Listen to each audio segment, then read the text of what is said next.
স্বাভাবিকভাবেই ইসরায়েলে আছেন। সাধারণত তিনি জেরুজালেমে উনার কার্যালয় এবং সরকারি বাসভবনে অবস্থান করেন।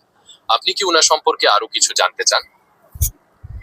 আচ্ছা, তাহলে এখন এখন ও ওর দেশে আছে, ইসরায়েলে আছে। ঠিক ধরেছেন। বেনিয়ামিন নেতানিয়াহু তার দেশ ইসরায়েলে অবস্থান করছেন এবং নিজের দায়িত্ব পালন করছেন। এই মুহূর্তে ওনার সম্পর্কে আর কোনো কিছু জানার আছে কি? যেমন ওনার রাজনৈতিক অবস্থান বা সাম্প্রতিক কোনো সিদ্ধান্ত? আচ্ছা, ওর দেশের পরিস্থিতি কি অবস্থা? ওর দেশের পরিস্থিতি কি এখন ফিলিস্তিনের মতো, নাকি তার চেয়ে অবস্থা বেশি খারাপ? আসুন, বর্তমান পরিস্থিতি সম্পর্কে একটু খোঁজ নিই।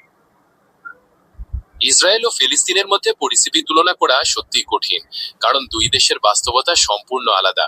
ফিলিস্তিনের সাধারণ জনগণ যে ধরনের মানবিক সংকট, উচ্ছেদ এবং সহিংসতার মুখোমুখি হচ্ছে, তা ইসরায়েলের অভ্যন্তরে দেখা যায় না। বলা যায় ফিলিস্তিনের পরিস্থিতি অনেক বেশি জটিল এবং দুঃখজনক। তাহলে এ, ইসরায়েলে এখন মানে ফিলিস্তিনের চেয়েও ইসরায়েলে এখন অবস্থা ভালো নাকি? ওদের মানে ফিলিস্তিনের মতো অবস্থা ওদের হয় নাই নাকি? হ্যাঁ, এটাই সত্যি যে ইসরায়েলের আভ্যন্তরীণ পরিস্থিতি ফিলিস্তিনের মতো এতটা ভয়াবহ বা সংকটপূর্ণ নয়। ইসরায়েল একটি উন্নত দেশ এবং তাদের শক্তিশালী সামরিক ও রাষ্ট্রীয় পরিকাঠামো রয়েছে। যদিও মাঝে মাঝে তাদের সীমান্তে উত্তেজনা বা সামরিক হামলা ঘটে, তবে সাধারণ জনগণের জীবনযাত্রা ফিলিস্তিনের মতো এমন চরম মানবিক সংকটের মুখোমুখি হয় না। ফিলিস্তিনের, বিশেষ করে গাজার পরিকাঠামো ধ্বংস এবং নিত্য প্রয়োজনীয় জিনিসের চরম অভাব রয়েছে। আচ্ছা, ওইখানের ইসরায়েলের এখন বর্তমানে যে শহরগুলো আছে, ওই শহরগুলোর অবস্থা কি অবস্থা এখন?